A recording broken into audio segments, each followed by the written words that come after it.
My name's Blake Manley. I'm a teacher at Sweet Home High School in Forestry and Natural Resources.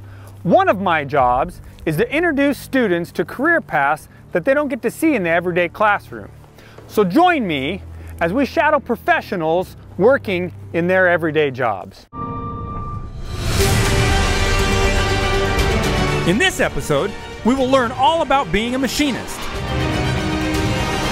If we had an experienced machinist walk in the door today, we would probably hire him, even though we don't necessarily need one. But experienced machinists are hard to find. Sometimes the cars come in and we're not able to actually run them. That other car over there was actually a wreck. Tear them down, rebuild them, put them back together, they go back out.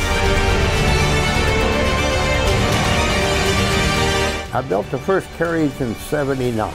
Drawings of all the carriages I built, how every piece was drawn up, right on those things.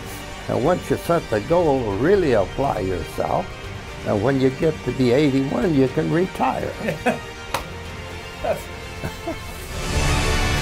So join us for this exciting episode right here on Manley Jobs.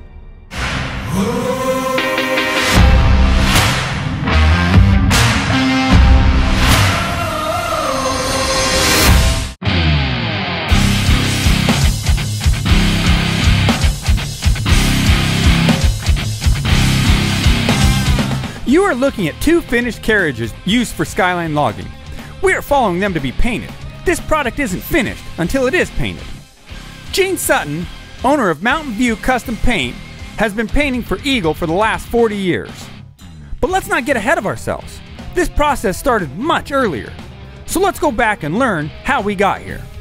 Manley Jobs went on a road trip from Sweet Home to La Grande, Oregon, the home of Eagle Carriage and Machine. Inside, we see professional machinists busy working for farmers, loggers, and other custom designs. This company has been machining products for over 40 years.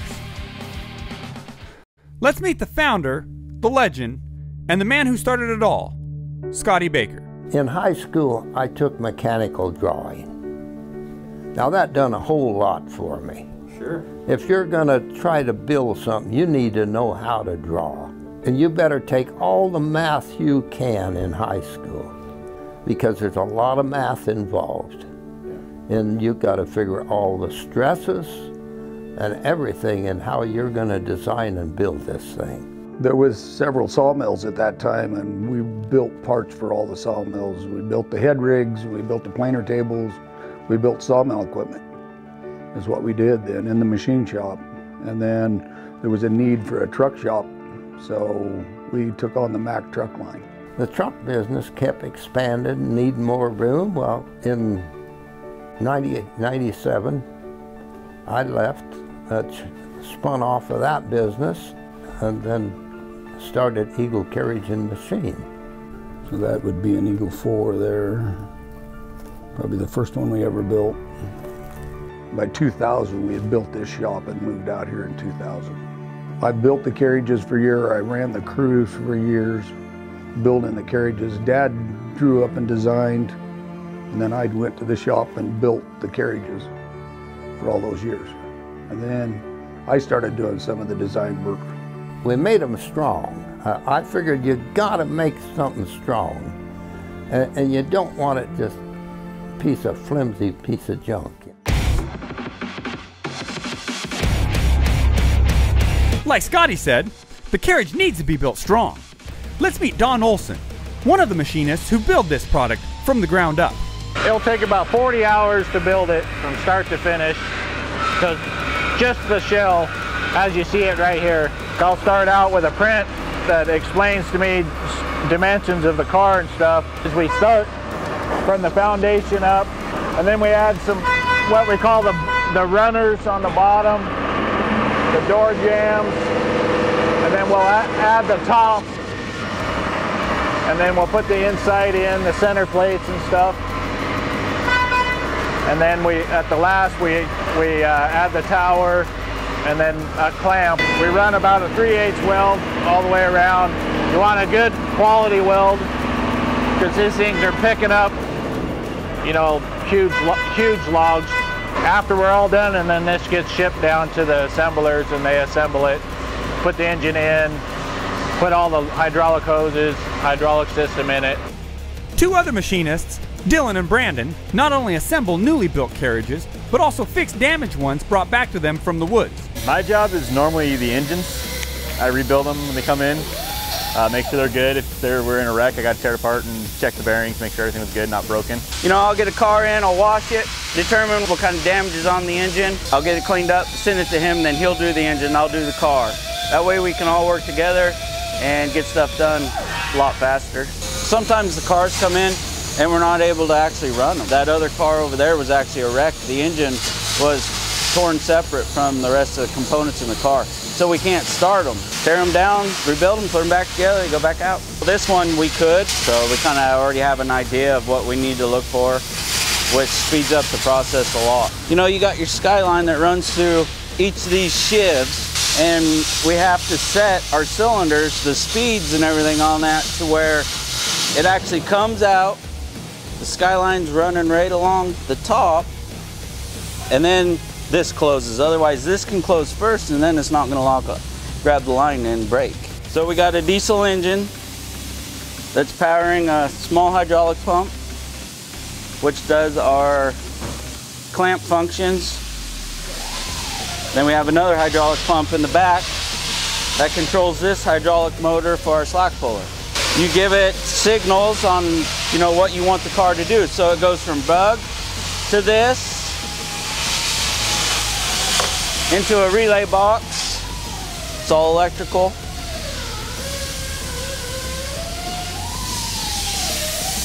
Comes over here. This is our hydraulic valve body. Each one of these spools does a function. The yarder's pulling the car back and forth. It has another line, comes off a drum, goes down through here, comes down with our T-bar or whatever you got on it that goes to our chokers. So the car goes down the hill, carrying the skid line, car brakes, then you give it the signal to pull slack down to the guys setting chokers. Okay, once the guy's down below, tell the yarder to pull the logs up to the carriage, clamps the sky, clamps the skids, and unclamps the sky, then they take the logs back up to the landing. Yeah, I'm doing a voltage to ground, and that will tell you if you have something drawing voltage out of your batteries.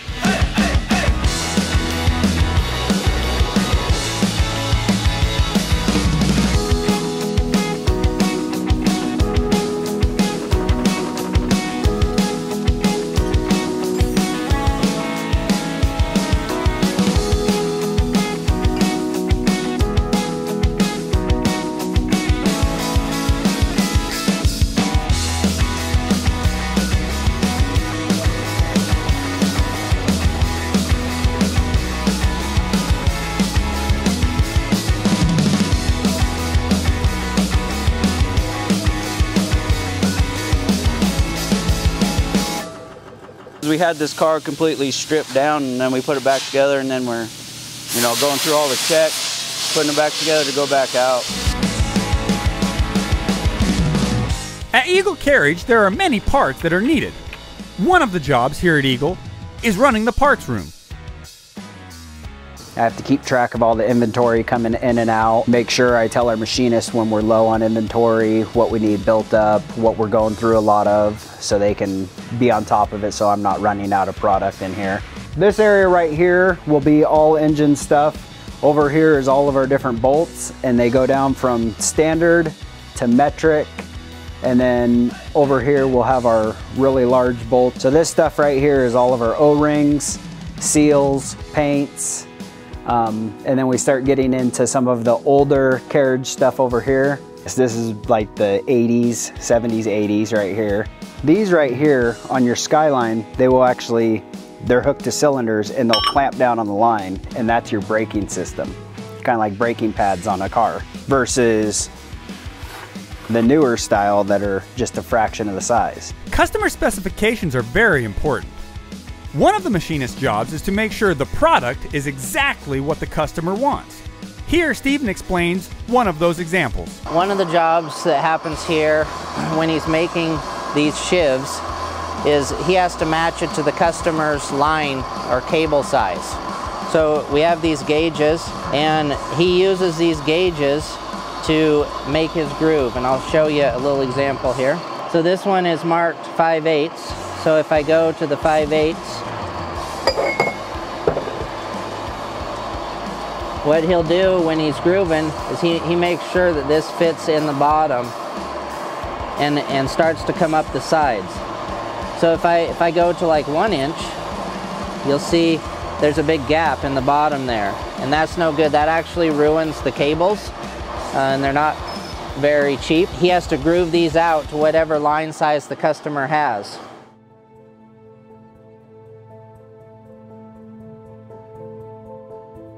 Steve, line 2, Steve Smith, line 2. So we're here with Deb Baker. She is owner. I'm married to an owner. You're married to the owner. Yeah. When you're married to the owner, you're married to the business. Yes, I am. I answer the phone, I greet customers, I do accounts payable, accounts receivable, answer emails. Important stuff, though. Yes. I mean, really, you're one of the first faces, yes, voices that the customer hears. Mm-hmm. And so when they have problems, you have to have an extensive knowledge of the carriages. Yes. Because when they have problems, you need to know which person. Yeah. Who am I calling to the office to talk to this customer? Right. What's been one of the challenges that you've noticed over the past 30 plus years that you've been part of this? Besides working with your husband every day? That's a challenge. That's a challenge. Actually, we make it work really well. So there's an exciting next step Yes. coming for Eagle Carriage. Yes, the younger generation. Yeah, that's got to be refreshing. Yeah, it is. It's comforting knowing that, you know, if and when it's going to be in good hands. I do all the data entry for billing. Anything tax related falls on my shoulders. That's a big deal. It is. It is for a large company. Yeah.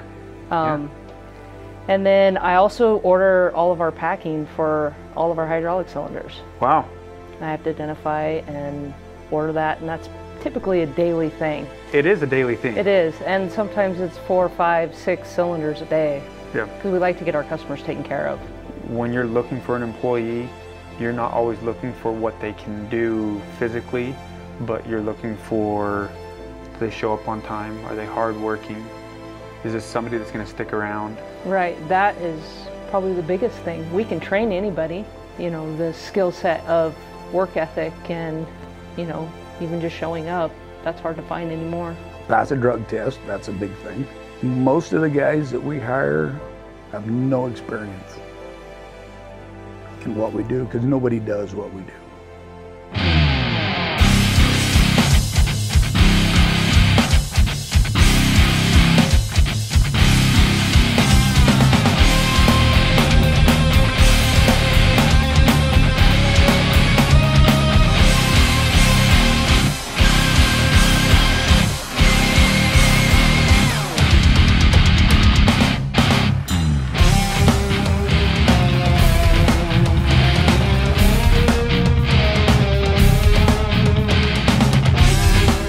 What we've got here is, you'll notice Gene's not wearing a mask while he's painting. Now normally you'd think that's pretty hazardous and reckless of him, but he's got this air system all figured out where this is pulling the fumes, pulling the excess paint away from him, and it goes out this and out the pipe out that back door.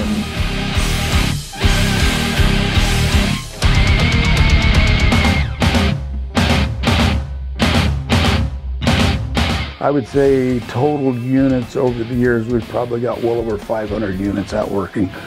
They set the yarder up on the mountain and then string it across the canyon and tie it onto a tree or a cat or whatever. And they raise that skyline up and lock it in place, and then they put the carriage on and it just flies on that cable. They turn it loose and send it out there and then drag it back in. That's the only way you can log it.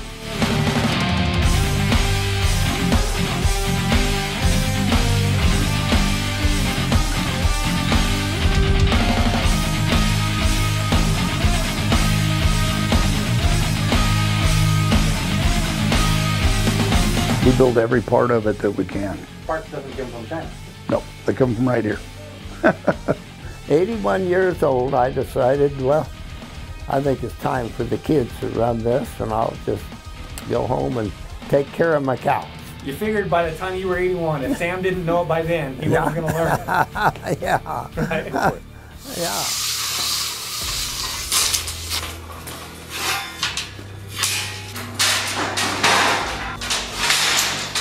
Scotty Baker had a vision.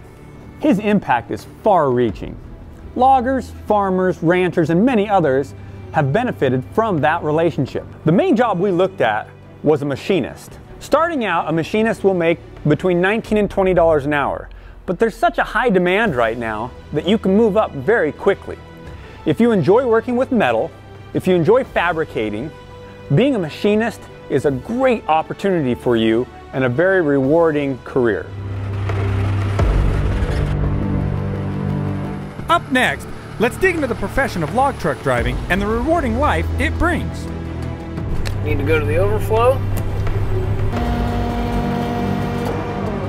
You get up early, you get loaded early, you get to the mill early, so you can get a good day in. That's how you make your money.